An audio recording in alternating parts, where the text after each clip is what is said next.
Isa akong diwata. Ang mga dahon to, ang tinatawag na talaan ng tadhana. Bawat dahon, ipinapakita ang kapalaran ng bawat nilalang sa mundo.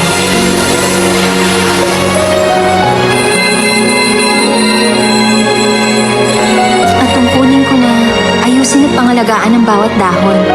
Huwag kayong mag-alala, hindi namin pinapakialaman ng tadhana ng sinuman. Siya ang aking pinuno. Siya ang namamahala sa talaan ng tadhana. Siya ang pinuno sini, ang aking amo. Kung ihahambing, tila isang tindera at tagasilbi ang aming ugnayan. Sa harap ng isang sakuna, ang mga pinuno at ang mga tao,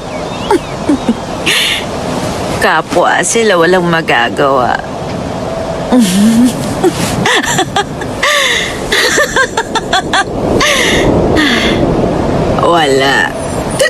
Wala silang magagawa. Ang sawing palad na bulaklak na to ay ako. Dahil hindi niya sinasadyang mabuhusan ng alak ang aking ugat, humina ang aking kapangyarihan at kakayahan maglinang. Pagkatapos niya akong turuan ng ilang kakayahan, nagtungo na siya sa mundo ng mga tao. At 500 taon na siyang hindi bumabalik. Kahit na nakakaramdam ako ng kalungkutan sa pag-iisa sa bulwagan ng sining, hindi na rin masama ang buhay na meron ako. Bumubuti na ako sa pag-aayos ng mga talaan. Hindi na ako napupuyat. Konti lang din ang kailangang linisin, kaya hindi ako napapagod. Yumabong na rin ang mga bulaklak. Nagagawa na nila akong kausapin. Huwag kayong matulog. Kailangan niyang maglinang upang maging diwata katulad ko. Maaga pa naman. Matulog pa tayo. Hindi namin kailangan maging kagaya mo.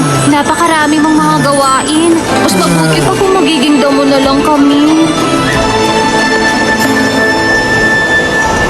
Ang iba rin mga diwata, mabuti ang tulong sa akin. Meron ka pang larawan ni Pinunong Tianghang? Hindi ka na nahiya? Walang nangtutuli sa akin. Kahit nga kami hindi namin makausap si Pinunong Tianghang, kahit anong gawin mo, hindi kanya pagtutuunan ng pansin. Kukuha ako ng pagsusulit upang makapasok ako sa palasyo ng bukal at mabayaran si Pinunong Tianghang.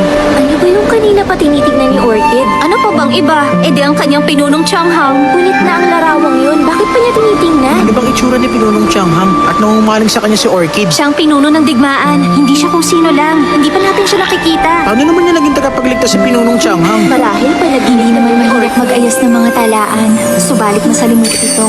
Maaaring mabago ng maliit na bagay ang kapalaran ng sinuman. Isang pagkakamali lang, malaki ang mababago. Ang sabi ng aking pinuno, hindi ito madaling gawin. Maaaring mapahamak ang buhay ng tao. Lahat ay pinaiikot ng tadhana.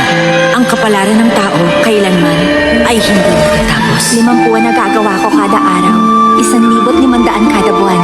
Pagkatapos ng 50,000, magpapaalam na ako sa aking pinuno. Sa panahong yon, magkikita na kami muli ng aking tagapagligtas na si Pinunong Tianghang.